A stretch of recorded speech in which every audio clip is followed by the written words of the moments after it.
afternoon. For those of you who don't know me, which I imagine is most of you, I'm one of Miss Lisa Narcisse's great nieces.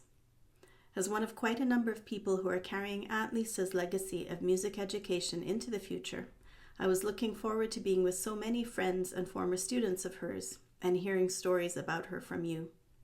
As it is, I'm grateful for the opportunity to tell you about the project that I have underway, which concerns Aunt Lisa's legacy. It started quite small as a research project, but it keeps getting bigger and bigger as new discoveries come to light. For today, I will focus on the publication project, which is one of the arms of that octopus. Some years ago, I was doing an internet search, hoping to find genealogical information about the Narcisse family. I was surprised to come upon references to 2 choral festivals which had taken place in Kingston in 2011 and 2013. As the newspaper item stated, these events had featured Aunt Lisa's music.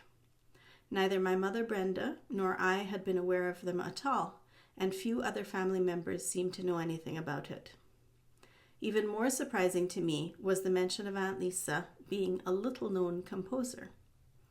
I thought that her name and music were widely known. I began to realize that her name is very well known inside the bubble of people who knew and loved her, as well as at the school where she faithfully taught for so many years. Outside of that bubble, and especially in academic circles, there is little information about her and her work. This project aims to address that lack, first and foremost by formally publishing her compositions and making them available to a worldwide audience.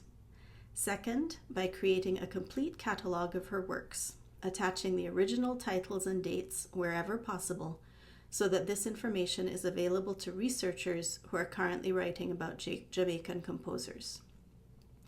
As most of you will know, there are many photocopies of her handwritten works, as well as the small books which were self-published in Canada in the early 1980s and given to close friends and family.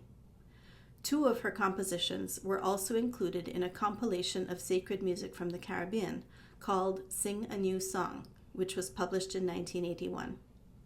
Additionally, we have cassette recordings, now digitized, in which Aunt Lisa and Sister Maureen Clare led the singing of several of her masses.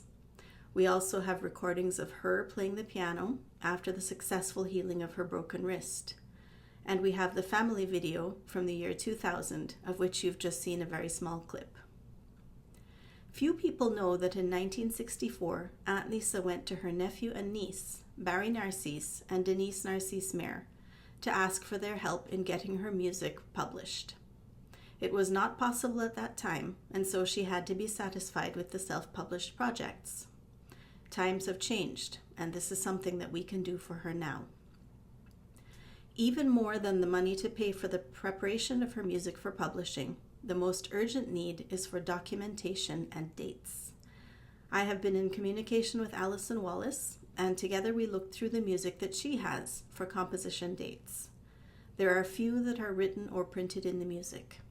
It's very important to establish that Lisa Narcisse was not only a pioneer composer of sacred music in the mento style, but that she was one of the very first, if not the first.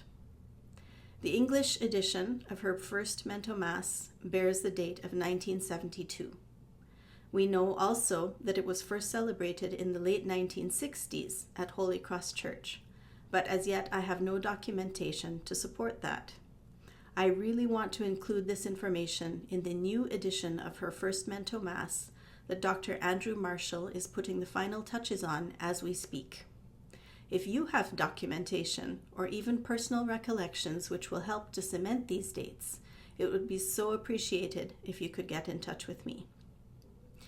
There's a lot more that could be shared about this project, including family photos and fascinating newspaper clippings from the 1930s and beyond that paint a picture of Aunt Lisa's life, starting before any of us knew her.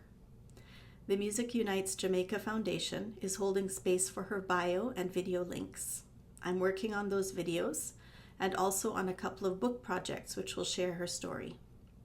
All funds collected by the crowdfunding campaign will go directly to the publishing of her music. Proceeds from the sales of the music will go first to the preparation of subsequent works for publication, and when that has been accomplished, revenues will go to scholarships and other support for music at ICHS. I hope that you can help me to bring Aunt Lisa's legacy into greater prominence. Thank you for your practical support and positive energy in that direction. Yes, I G, man.